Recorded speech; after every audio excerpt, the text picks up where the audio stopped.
이남용 교수의 실온론 12점 3비상계엄을 다시 생각해본다. 안녕하세요. 이남용 교수 TV입니다. 지난해 12월 3일 밤 우리 헌정사에 다시 한번 비상계엄이라는 말이 등장했습니다. 1979년 이후 봉인되어 있던 비상통치 수단이 21세기 대한민국에서 다시 꺼내 들어진 것입니다. 그리고 불과 6시간 만에 계엄은 국회 해제 의결과 함께 사라졌고 그 후 대통령 탄핵 의결과 헌법재판소의 결정으로까지 이어졌습니다.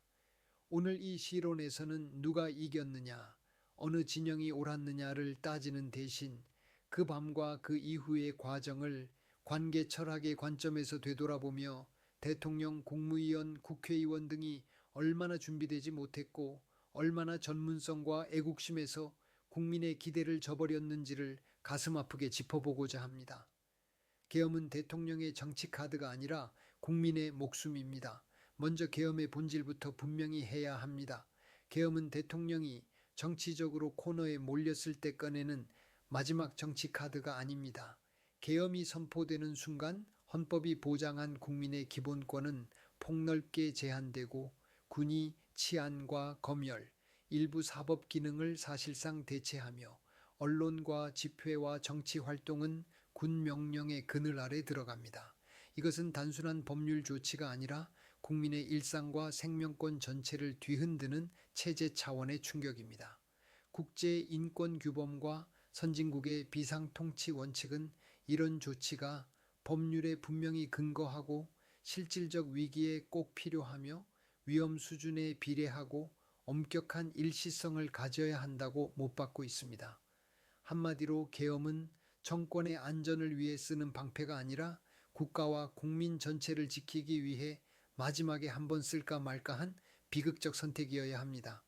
그런데 12월 3일의 비상계엄은 전쟁도 아니고 전국적 무장 반란도 아니고 외국 군대의 침입도 아닌 상황에서 정치적 교착, 입법 갈등, 탄핵 공방을 배경으로 등장했습니다. 이 지점에서 이미 우리는 대통령과 그 주변이 계엄의 무게를 얼마나 가볍게 여겼는지, 계엄을 둘러싼 헌법적 국제적 기준을 얼마나 피상적으로 이해하고 있었는지를 떠올리지 않을 수 없습니다. 그 순간 계엄은 국민의 목숨이 아니라 정권의 유불리를 따지는 정치 카드로 전락하는 비극을 겪었습니다. 대통령의 잘못된 위기 판단, 전문성과 애국심의 부재입니다.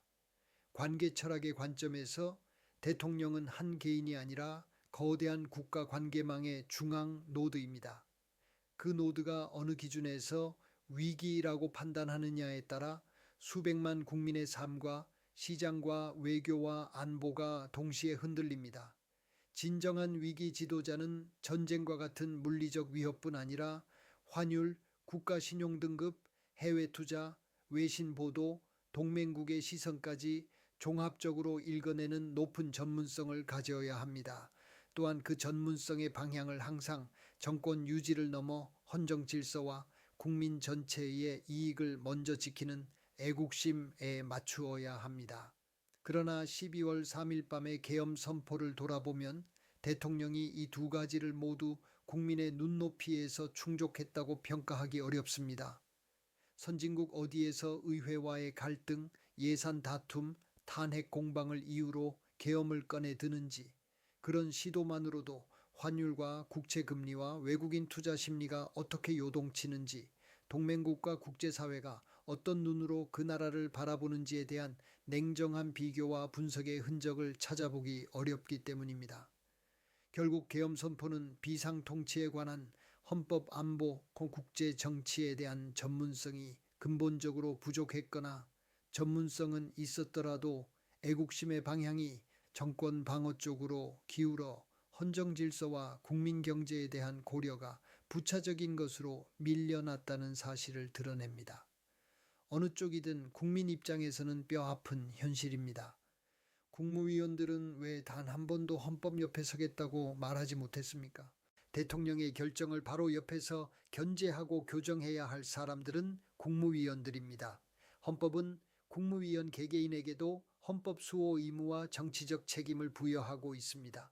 국무회의는 대통령의 연설을 듣고 박수만 치는 의전 행사가 아니라 이 위기 판단이 사실에 근거하는가, 이 조치가 계엄 요건에 부합하는가, 과도한 기본권 제한은 아닌가, 국제사회와 시장에 어떤 파장을 가져올 것인가를 끝까지 따져 묻는 전문가 집단이어야 합니다.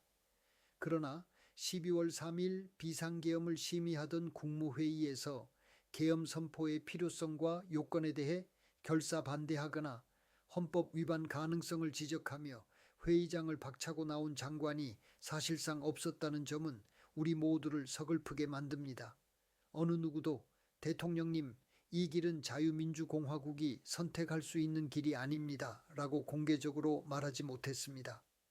관계 철학적으로 보면 대통령 국무위원의 관계는 헌법을 중심으로 선 자리에서 서로 견제하는 수평적 파트너 관계가 아니라 자리를 중심으로 대통령 눈치를 살피는 수직적 복종 관계로 퇴행해 있었습니다. 국무위원들이 헌법과 국민 옆에 서는 대신 자리가 흔들릴까봐 침묵을 선택한 순간 그 침묵은 곧 전문성의 부재이자 애국심의 실패가 됩니다. 진짜 애국심은 국기에 대한 경례가 아니라 필요할 때 대통령에게 아니오라고 말할 수 있는 용기에서 드러나기 때문입니다. 6시간 계엄과 6시간 뒤집기, 소통 붕괴와 집단 무능의 고백입니다. 이 비상계엄은 선포된 지 약 6시간 만에 국회의 해제 의결과 대통령의 수용으로 종료되었습니다.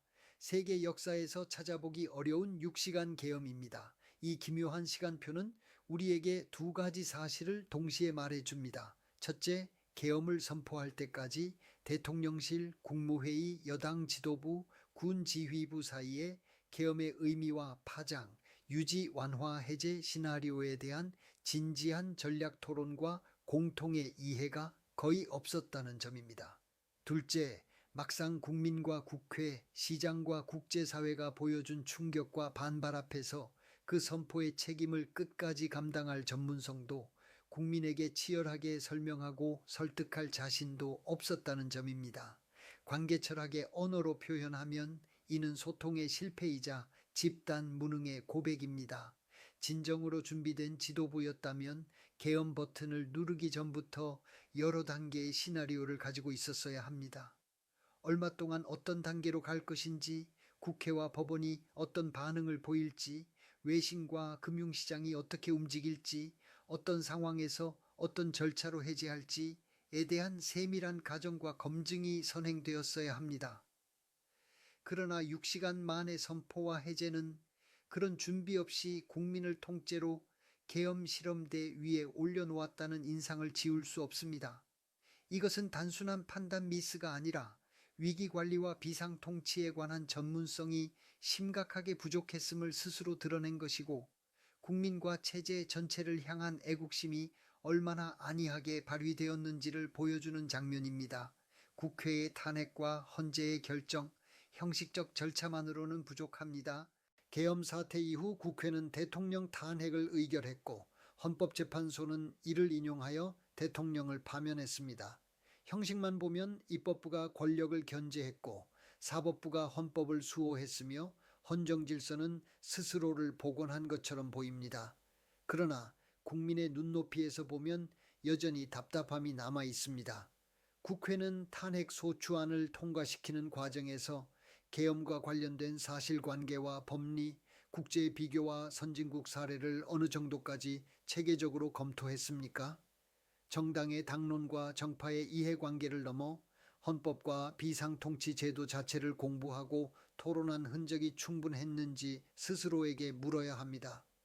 헌법재판소 또한 중대한 헌법법률 위반을 인정하면서 그 기준과 논리를 국민이 이해할 수 있을 정도로 충분히 설명했는지 돌아봐야 합니다. 형식적인 표결과 판결만으로는 정치적 책임과 법적 책임, 정권 심판과 체제 수호의 경계가 국민 눈에 명료하게 구분되지 않았습니다. 그 결과 한쪽에서는 정당한 탄핵이라고 믿고 다른 쪽에서는 정치 보복이라고 믿는 위험한 인식의 분열이 남았습니다. 이것은 국회와 헌재가 절차만 밟고 설명과 설득이라는 민주주의의 마지막 단계를 충분히 수행하지 못했다는 뜻이기도 합니다. 진정한 전문성을 가진 입법부와 사법부라면 자신들의 결정을 후대가 두고두고 참고할 수 있도록 최대한 투명하고 치열한 논증으로 남겨야 합니다. 그 점에서 역시 저는 국회의원과 헌법재판을 맡은 이들 사이에서도 전문성과 애국심이 국민의 기대에 미치지 못한 아쉬움을 느낍니다. 관계 철학과 FEA가 가리키는 교훈, 전문성과 애국심이 빠지면 체제는 다시 무너집니다. 관계 철학은 세상을 객체가 아니라 관계로 봅니다. 12월 3일 계엄 선포와 6시간 계엄, 탄핵과 파면으로 이어진 사건은 대통령 한 사람의 잘못으로만 설명될 수 있는 일이 아니라 대통령, 국무위원, 여야 정치 지도부, 군 지휘부, 언론과 뉴미디어, 시민사회가 서로 어떻게 연결되어 있었는지를 보여주는 관계망 전체의 실패였습니다. FEA 관점에서 보면 우리의 비상통치 시스템은 아직도 위기정의, 의사결정, 견제, 감시라는 핵심 기능이 제대로 설계되어 있지 않습니다. 무엇을 계엄 검토 수준의 위기로 볼 것인지에 대한 합의된 기준과 데이터 모델이 없고 누가 어떤 근거로 어떤 대안을 검토한 뒤 계엄을 선택했는지 사후적으로 검증하기 어렵고 국무회의, 국회, 헌재, 감사기관, 시민사회가 계엄과 같은 비상권 남용의 징후를 사전에 감지하고 경고하는 시스템도 충분히 작동하지 못했습니다. 이 구조 속에서 전문성과 애국심이 빠진 권력 엘리트는 언제든지 법률 검토는 형식에 그치고 비상권은 쉽게 꺼내 들고 책임은 서로에게 미루는 악순환을 반복하게 됩니다. 이 악순환을 끊기 위해 우리는 계엄 발동 요건과 한계를 법률에 더 구체적으로 명시하여 정치적 갈등 해결을 위한 계엄 사용을 명시적으로 금지하고 국무위원과 군 지휘부, 고위 공직자를 대상으로 정기적인 헌법 계엄 비상통치 교육을 실시하여 잘못된 비상명령 앞에서 거부와 사퇴를 선택할 수 있는 전문성과 용기를 길러야 합니다. 아울러 어느 정권이 집권하든 야당과 다투기 위해 군을 동원하지 않는다는 최소한의 헌정 원칙을 보수 진보 모두가 초당적으로 합의해야 합니다. 이것이야말로 관계망 전체의 전문성과 애국심을 다시 심는 작업입니다. 이제 우리는 누구 옆이 아니라 헌법 옆에 서야 합니다. 12.3 비상계엄 1주년을 맞은 지금 우리가 던져야 할 질문은 누가 더 잘못했느냐, 어느 진영이 이겼느냐가 아닙니다. 대통령은 계엄을 선포하는 순간 정말로 헌법과 국제질서와 국민경제를 충분히 고려했는가? 국무위원들은 자리를 지키는 대신 헌법을 지키기 위해 한 번이라도 목숨을 걸 각오를 했는가? 국회의원들은 탄핵 표결을 하기 전에 자료를 읽고 전문가를 만나고 세계 사례를 공부했는가? 이 질문 앞에서 저는 솔직히 그렇다고 말하기 어렵다고 느낍니다. 12월 3일과 그 이후 6시간 그리고 탄핵의 시간 동안 대한민국의 권력 엘리트가 보여준 모습은 전문성과 애국심이 충만한 헌법 수호자라기보다 위기 앞에서 공부도 결단도 양심도 부족했던 치졸한 집단에 가까웠습니다. 그러나 저는 여전히 우리 국민의 지혜와 양심을 믿습니다. 이제라도 우리는 누구의 팬이 될 것인가, 어느 편에 설 것인가를 묻기보다 어떤 원칙과 어떤 헌법 옆에 설 것인가를 물어야 합니다. 다음 위기가 왔을 때 다음 세대가 우리를 돌아보며 그때 우리 아버지 세대, 우리 어머니 세대는 비상계엄의 유혹을 단호히 거부하고 헌법 옆에 서 있었다고 말할 수 있도록 우리는 지금부터라도 공부하고 따지고 물어야 합니다. 대통령의 판단도 국무위원의 침묵도 국회의 표결도 헌재의 결정도 모두 역사와 국민의 냉정한 심판을 피할 수 없습니다. 그 심판이 조금이라도 더 공정하고 성숙해지도록 제도와 관계망을 정직하게 고치는 일, 그것이 오늘 이 시론을 드리는 저의 유일한 목적입니다. 이남용 교수의 시론 롱을 시청해 주셔서 감사합니다.